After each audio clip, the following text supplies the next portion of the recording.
I'm 21 years old. I'm currently in college and I have over $60,000 invested in the stock market right now. And I'm not saying that to brag at all because honestly, when I was 17, 18 years old, I had no idea that even something like this was even something you could do at this age. Nobody told me this stuff. Nobody sat me down and explained how any of it worked. I kind of just had to figure it out on my own over the last few years. And the reason I'm making this video today is because I genuinely think if someone had laid this out for me when I was younger, I would have started investing even earlier and probably be way further ahead than I am right now. So if you're in your late teens or your early 20s and you haven't started investing yet, or you've been thinking about it, but you just don't really know where to begin, this video is for you because of what I'm about to walk you through isn't some complicated strategy. It's just the stuff that actually worked for me. So let's start at the very beginning. And I promise this is going to sound obvious, but just hear me out. You need a job, like you actually need one. I don't care if it's retail, food service, a campus job, mowing lawns. It doesn't really matter. If you're currently making $0, nothing else I'm going to talk about in this video applies to you yet because you can't invest money you don't have. So step one, before anything else, is just getting income coming in somehow. Now, obviously, if you have skills that can get you something higher paying, think about that. Like, are you good at tech? Can you tutor? Is there a student worker position at your school that pays more than minimum wage? It's worth spending a little more time thinking about that because a $16 an hour job versus a $10 an hour job when you're young and your expenses are low actually makes a pretty big difference in how much you have left over to put away. But again, don't let trying to find the perfect job stop you from getting any job. Just start somewhere. Income first, everything else second. Okay, so now you've got money coming in. Here's where a lot of people go wrong. They just start spending it without any real thought about the future. And I get it because you're 18 and you have money in your pocket for the first time. The last thing you're thinking about is retirement. But this is the part that matters way more than people realize. You need to have at least a rough long-term plan. And I'm not saying you need to have your whole life mapped out. I definitely don't. But you should have some idea of how you're going to be making money, not just now, but in 5 or 10 years. Whether that's finishing college, getting into a career, going to trade school, building a business, whatever it is, you need a direction. Because the whole point of investing consistently when you're young is that it compounds over time. But that only works if you're actually able to keep doing it consistently. And that requires having income that grows over time too. So having a long-term plan just isn't about life fulfillment or whatever. It's actually a financial decision. The more you earn over your lifetime, the more you will have to put into the market and invest, and the more the market has to work with long-term. Speaking of the market working, let me talk about compound interest for a second because I genuinely think this is the thing that most people don't fully appreciate, and it's honestly the biggest advantage we have over everyone else. So here's the simple version. When your money grows in the market, you earn returns on the original amount you put in. But then the next year you earn returns on the amount you originally put in plus the growth from last year. And then the year after that, it's all of that plus the new growth. It just keeps stacking on itself. And the longer it goes, the crazier it gets. Like if you put, say, $10,000 in the market at 21 and never touched it, by the time you're in your 60s, that could realistically be around 200 grand or more just from that one $10,000 without you doing anything. Compare that to someone who waited and put in the same $10,000 at 31 and they'd end up with maybe half of that. Same money, same market. 10 years is just worth that much. So the younger you are, the more it matters. And that's why most adults I've actually talked to regret not investing more and not investing when they're young. And we're at that age right now where we can still do something about that. And that is the real advantage. Most people don't realize they have it until it's already gone.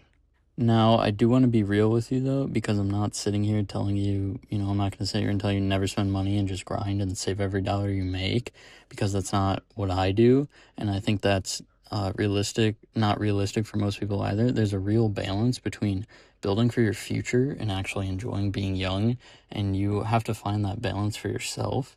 For me, it looks like this. I make sure my actual needs are covered. I set aside a specific amount to invest every paycheck, and then whatever is left over after that was mine to spend however I wanted with, zero guilt. The key is that the investing part happens first, before the fun spending, not after, which is where most people get it wrong. Because if you wait to see what's left over at the end of the month, there's usually nothing left. But if you take care of it first thing, it becomes automatic. You stop even thinking about it as money you could spend because it's already gone into the account. And that mental shift honestly makes a bigger difference than any specific dollar amount.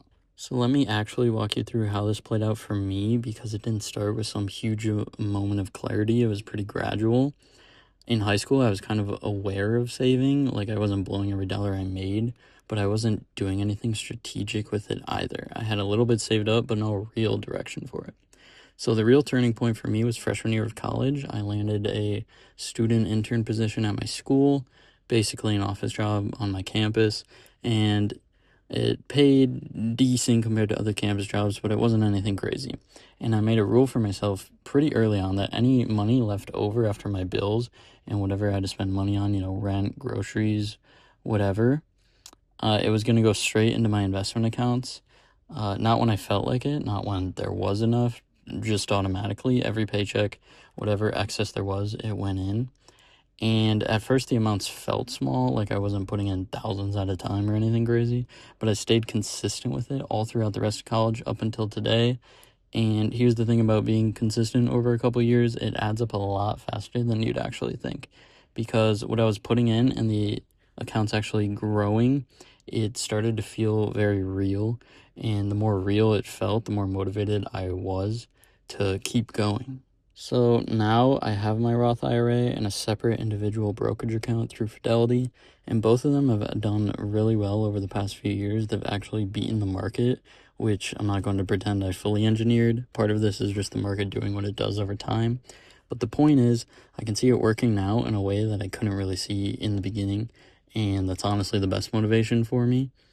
When you open the app and the number is higher than it was last month and the month before that, and you can see the growth just kind of happening on its own, it makes you want to put more in, not less. And for people who don't know, a Roth IRA is a retirement account where you put in money that's already been taxed, and then it grows completely tax-free.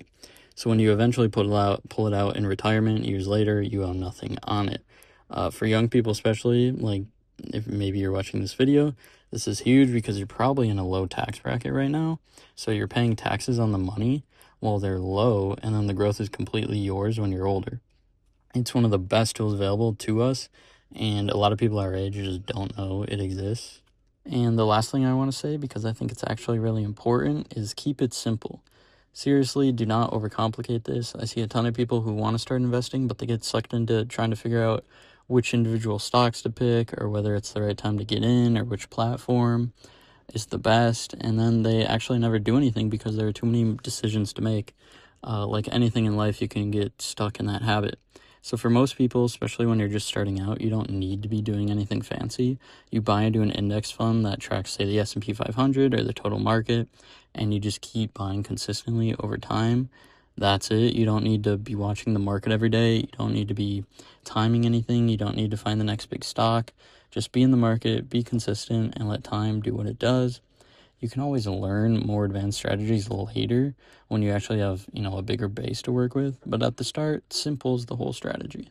So yeah, that's pretty much the blueprint. Get a job, start making money, have some kind of long-term plan so you can keep growing that income, start investing young, and let compound interest do the heavy lifting for you over the years. Find the balance so you're not miserable, and of course, stay consistent, keep it simple, and just do it.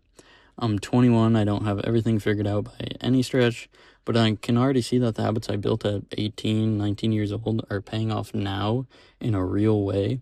And if you're at that age and you're watching this, you have the same opportunity. Even if you're older, it's better to start now than tomorrow. So you just have to actually start. Leave a comment and let me know where you're at with it, whether you've been investing for a while or you're just now thinking about it. I do want to know. And yeah, I'll see you in the next one.